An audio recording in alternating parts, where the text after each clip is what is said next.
Hi, today I'm going to show you how you can set delegate access for your mailboxes.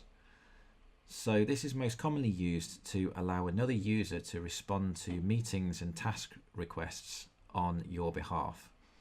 So the meeting request will be sent to your email inbox, but also to the other user's inbox, and they can accept or decline it on your behalf. So this is really good if you've got a personal assistant or a secretary managing your mailbox.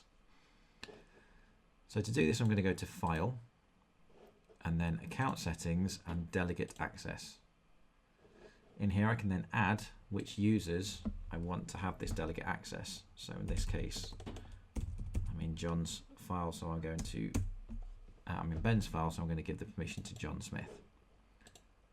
Okay, we'll give it a moment, and this gives us lots of options then about what sort of access we can give to John.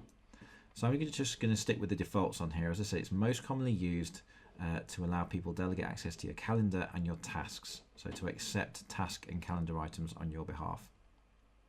This tick box means that I'll get any messages related to that meeting as well sent to me, so I can see stuff about the meeting as well. And I'm also going to tick on this box down here, which automatically sends a message to the delegate, which is going to summarize their permission. So it basically tells them you've been given delegate access to these inboxes. I'm not going to allow the delegate to see my private items though. I'm going to click OK. I'm going to leave this on its recommended setting as well. My delegates are the only people who can respond to the meetings, but I will get a copy of it and you'll see what that looks like in a second. And I'm going to click OK. Okay, so that takes a moment, but it is now done. I'm going to flip over to John's profile now, and you'll see what happens when Ben gets invited to a meeting. So now we're in John's profile, and you can see we've got a couple of new emails here. The first one is the one that was sent because we ticked that little tick box that said that John's going to receive a little email summarizing exactly what permissions we've given him. Okay, so that's just a useful email that you can send just by ticking that little tick box. There's no harm in sending it, so I would just do that as a matter of course. The next one is a meeting request. Now, just on here, for all intents and purposes, it just looks like a normal meeting request. But actually, when we look a bit closer at it, and when we know we've got delegate access, we do have to take a little bit of time to pay attention here. We can say it's been received for Ben Woodthorpe. Ben Woodthorpe is required to this meeting. Please respond, and it does conflict in this case with another appointment. So I can accept this just like a normal meeting, but I'm accepting on behalf of Ben. So accept and send the response now. It's now disappeared as it would normally. I'm now going to flip back over to Ben's account so that you can see what happens at that end.